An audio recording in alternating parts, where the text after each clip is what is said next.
percaya nggak sih ada orang yang sukses tapi dia nggak punya life plan tuh? Gue sih nggak percaya. Kenapa? Karena gini, kan tadi gue bilang di awal, life plan itu ada yang mendokumentasikan sampai sedetail itu. Tapi ada yang nggak mendokumentasikan, nggak cerita ke orang-orang juga, tapi dia selalu itu di kepala dia terus. Itu bergema di kepala dia, gue mau jadi apa, gue mau jadi apa, gue mau jadi apa. Itu ada. Makanya yang kadang orang itu salah, dia bikin life plan-nya bagus, rapi, detail, tapi dia nggak pernah tinjau, nggak pernah dia bahas juga, nggak pernah dievaluasi juga, nggak ditengok lah ibaratnya gitu. Nah sementara orang-orang yang nggak nulisin tapi di kepala dia bergema terus setiap hari, itu jadi, bisa aja. Nah kalau orang itu bilang, gue nggak punya life plan, ya mungkin yang dimaksud dia lebih kepada yang tertulisnya emang nggak yang ada. tertulisnya emang nggak ada, tapi di kepala dia setiap hari dan di setiap doa-doanya itu masuk terus gitu loh. Makanya gue nggak rigid di life plan itu harus tertulis. Kalau lo tertulis itu bagus, tapi lebih bagus lagi adalah ketika itu tertulis dan emang lo pikirin, masuk di kepala lo setiap waktu. Mungkin tanpa sadar itu orang yang sukses sebenarnya udah di kepala dia, gue harus ini gitu. Gitu, pengen ini gitu. Saking visionernya dia sejak di dalam pikiran. Yes, bangun tidur sudah, gue akan mengejar ini. Kali kan ada ya orang kayak gitu, udah terinternalisasi banget itu bisa gitu. Jadi gue nggak percaya kalau nggak punya, mungkin nggak sih orang nggak punya tujuan tiba-tiba pluk langsung datang opportunity dan dia bisa handle. Gue sih nggak terlalu yakin. Kalaupun itu ada opportunity mungkin, tapi ketika dia nggak pernah bayangkan itu, nggak pernah mau mempelajari itu, gue nggak jadi sih. Gitu. Ya, jadi kan kalau kita ya generasi sekarang atau era sekarang banyak menekankan why, kenapa. Nah mungkin Mbak Eri bisa elaborate ya, kenapa sih life plan itu sepenting itu ke life plan itu? Gini, pertama itu kan peta.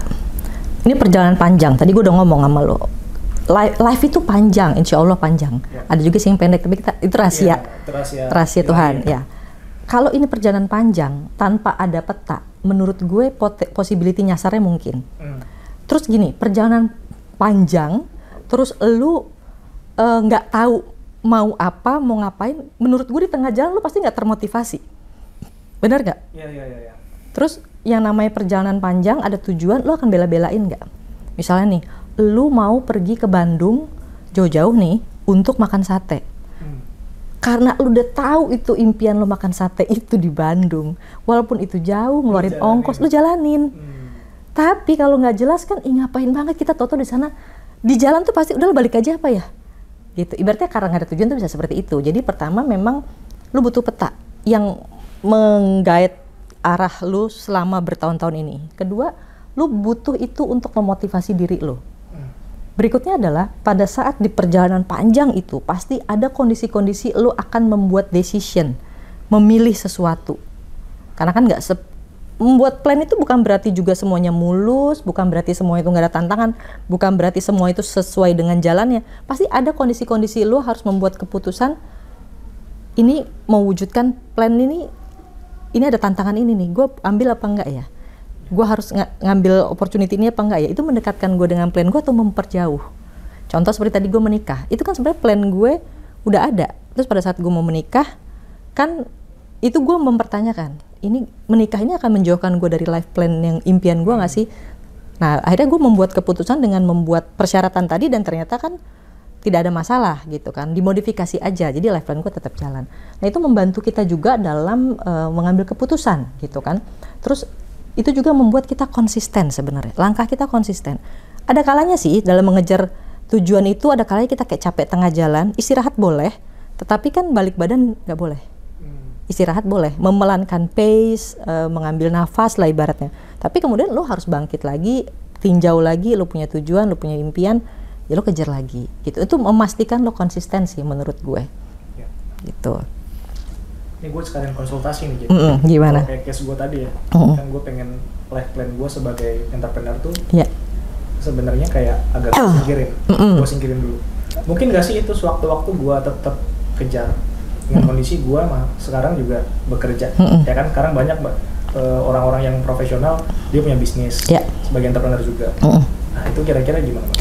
Kalau kata gue sih itu masih mungkin banget. Kita tuh kan gak saklek ya dalam hidup kita. Mungkin Dulu di awal karir kita nggak mungkin nyambi sebagai entrepreneur karena pada waktu itu kan kita pasti full time, kita memang pekerjaan kita sangat banyak, tuntutannya juga skill minim gitu kan. Skill minim tapi mimpi tinggi. Mimpi tinggi boleh, makanya mimpi mah nggak masalah gitu kan. Cuman kan semua harus dicicil gitu kan. Jadi kalau menurut gue itu mungkin aja sih lo masih menyimpan impian jadi entrepreneur. Kan sekarang seiring perjalanan waktu, seiring dengan lo menjalani karir lo itu kan pasti banyak masukan-masukan gitu. Pasti banyak hal-hal yang menguatkan skill lo gitu untuk menjadi entrepreneur, dan itu mungkin akan memperkuat pada waktu yang tepat nanti gitu. Jadi menurut gue tetap bisa sih, Cai. Oke. Jadinya gue mencoba menyimpulkan dari banyak hal yang Mbak Eri sampaikan tadi ke kita ya, bahwa unsur-unsur yang harus ada ya di dalam life plan, atau yang harus kita lakukan dulu untuk sebelum kita membuat life plan adalah kita mengenal diri kita dulu. Betul. Minat apa saja yang ada di dalam diri kita. Kemudian kemungkinan itu bisa kita capai. Possibility. Possibility. Kemudian prioritas, kita punya prioritas dari apa yang ingin kita mau gitu. Betul. Visi dan misi hidup, dan tentunya alternatif solusi ya kalau misalkan apa yang kita rencanakan itu tidak berjalan sesuai dengan realita yang ada. Betul. Gitu. Nah, kemudian juga ketika punya suatu tujuan dan kita harus sungguh-sungguh untuk mengejar tujuan tersebut. Konsisten ya? Ya, konsisten, persisten juga. Betul. Tapi tentunya tetap fleksibel ketika suatu tidak berjalan sesuai dengan realita yang ada. Betul. Gimana? Jadi ini kesimpulan gua. Oke, jadi gua mau menekankan aja sih. Jadi kalau dalam membuat life plan itu penting untuk kenalin diri sendiri juga, terus kemudian juga itu harus jadi memang punya lo, itu tujuan lo, itu mimpi lo gitu. Nah tapi sebelum kita jauh nih mengulik lagi, sebenarnya ada yang mesti gue harus ingetin lagi nih buat teman-teman terutama yang muda-muda ya. Jadi dalam membuat life plan itu kita harus menurunkan lagi, mengimplementasikannya lagi lebih clear, lebih tergambar, yaitu dalam bentuk career plan. Kenapa gue ngomongnya career plan? Karena di usia produktif bikin life plan, ya tentu yang terpampang paling depan kita itu adalah karir kita. Kan kita udah pernah bahas tuh di episode berapa ya? Sebelumnya lupa ya. Jadi gue kan bilang bahwa di usia kita itu kita paling lama jalanin usia produktif loh, 30 tahunan. Dan itu mostly di kantor ya, atau di dunia pekerjaan? Di dunia kerja, kan kerja itu macam-macam, Cai. Bisa nggak di kantor aja? Iya, bisa nggak di kantor, bisa entrepreneur, bisa bahkan petani modern kan juga banyak. Betul. Itu kan mimpi-mimpi yang harus kita bangun juga gitu kan, itu nggak ada masalah.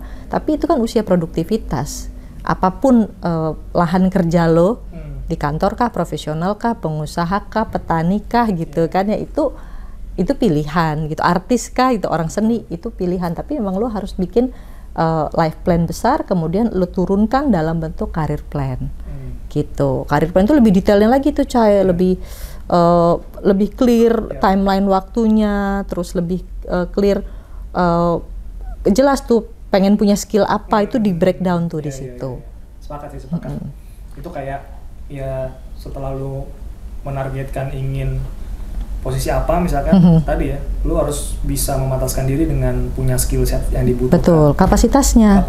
Karena kalau cuma sekedar pengen doang, tapi lu nggak pernah cicil kapasitasnya, ya lu nanti kayak nggak punya tujuan sih. Dan career plan ini adalah guidance yang lebih detail lagi ya. Lebih untuk detail melakukan lagi. Take action. Betul. Untuk mencapai tujuan yang tadi. Mencapai tujuan di life plan tadi. Ya career plan ini tools di dalam gitu. Ibaratnya kayak gitu. Jadi Mbak Eri, apa kesimpulan episode kali ini? Ya, kesimpulan episode kali ini pertama sih menurut gue ini tuh life plan itu hal yang menurutku penting. Banyak orang tahu tentang ini tapi mungkin nggak ngejalanin, nggak ngebikin karena dengan pemikiran banyak yang nggak tercapai, Mbak. Jadi saya nggak mau bikin lagi, takut kecewa. Gitu. Tapi sebenarnya menurut gue ketika kita bikin life plan, ketika itu tidak tercapai, itulah momen kita mengevaluasi. Kemudian kita mengambil alternatif solusi. Gimana caranya? Ini tuh mungkin muter jalannya, gitu loh. Tapi tercapai. Ya kadang-kadang kan timelinenya memang nggak sesuai dengan keinginan kita.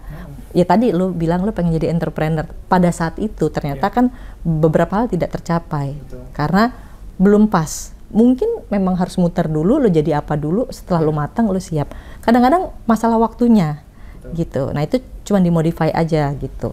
Jadi pertama menurut gua kita perlu punya life plan untuk memastikan kita on the track pada tujuan kita. Biar kita punya motivasi dan fokus untuk mencapai itu. Dan kita pun harus sering-sering mengevaluasi ya tadi meninjau. Udah bikin bagus tapi nggak ditinjau, itu buat apaan? Dia hanya cuma hiasan aja gitu kan. Tapi ketika lo tinjau, lo pasti akan evaluasi. Oh ini ada yang kurang, oh ini mungkin gue harus bikin begini. Nah, life plan itu juga akan membantu lo membuat keputusan-keputusan dalam hidup lo. Karena kan kita pasti akan ketemu situasi-situasi yang membuat kita harus memilih gitu kan. Nah, life plan itu bagian dari tadi untuk membantu lo membuat keputusan-keputusan dalam hidup. Gitu. Makanya itu penting sih menurut gue. Dan tadi ya, walaupun ada yang miss pun, atau yang failed sekalipun, kayak menurut gue, nggak 100% sebenarnya failed, karena kita udah mencoba untuk merealisasikan itu, pasti ada yang kita dapat. Pasti ada yang kita dapat setidaknya, paling tidak skillnya gitu. Itu sih, jadi nggak sia-sia sebenarnya. Tadi kan yang lo pernah buka di awal itu kan ada seorang tokoh nulis 100, kemudian sampai dia meninggal tuh 80. Coba kalau dia nggak pernah nulis, menurut gue mungkin 80 juga nggak akan tercapai. Iya, betul. Gitu. Dia nggak punya guidance juga ya. Benar. Di gue pribadi juga gue life plan itu membantu gue banget untuk meraih apa yang gue impikan. Walaupun gue yakin sih nggak 100%, tapi setidaknya gambaran-gambaran besarnya dapat. Iya. Gitu. Sebenarnya udah ngomongin kesimpulan, tapi gue masih mau nanya apa lagi. Perlu ini nggak sih Mbak, kalau bikin life plan itu semacam mentor atau coach atau orang lain yang buat bantu kita mikir? Sebenarnya menurut gue pada saat proses pembuatannya emang harus sendirian. Tapi pada waktu lu merencanakan ingin membuat, mungkin lu perlu banyak ngobrol sama orang. Gitu, terutama pada saat diri lo, ada kan pribadi-pribadi kita yang nggak yakin sama potensi diri kita ya, SWOT. Iya kan, strength, weakness, opportunity, threat itu kan banyak orang-orang tuh yang agak sulit tuh. Nah itu mungkin pada saat preparation membuat life plan itu yang lo butuh diskusi sama orang terdekat lo yang paling jujur sama lo. Ya itu lo mempertanyakan bener nggak sih gue, karena gue nemuin ya beberapa kasus orang tuh banyak banget bisa menulis list weaknessnya dia, tapi sulit banget menulis menjabarkan kekuatannya dia. Gitu, karena mungkin nggak confident kali ya orangnya. Jadi selalu nulis tuh ngeliat angle itu kekurangan, itu akhirnya menjadikan orang tuh pesimis. Gitu. Nah pada saat dia dibantu mungkin dengan orang terdekatnya, baru mungkin bisa dijabarkan apa sih sebenarnya menjadi kekuatan dia gitu. Kayak misalnya orang jago gambar gitu, dia tuh kalau dia sendiri pasti banyak kan orang tuh menilai gambar dia nggak bagus. Tapi dengan dapat penilaian feedback jujur dari orang akan bilang, lu berbakat, lu di sini nih bagus soalnya. Mungkin itu akan meningkatkan kepercayaan diri dia, akan lebih menghargai, oh ya itu ternyata karya gue diterima orang gitu. Itu sih Cah. Jadi paling nggak di preparation sebelum membuat life plan, lo butuh mungkin diskusi sama orang yang kenal lo, yang jujur sama lo. Tapi pada saat menyusun life plan-nya, menurut gue lebih baik lo sendiri. Bahkan banyak orang yang sampai benar-benar menyendiri di hotel atau di kamar, benar-benar nulisin. Karena gue waktu umur 19 membuat life plan itu gue nggak sendiri, dan akhirnya kan menurut gue itu bukan mimpi gue gitu. Gitu. Mungkin, tapi tadi life plan yang gue pernah tulis dulu, berarti kan boleh gue evaluasi. Boleh. Dan tetap boleh minta pendapat orang lain ya. Ya mungkin ya sekarang kan karena paling nggak sih pendapat itu lebih kepada bener nggak sih strength, weakness, gitu.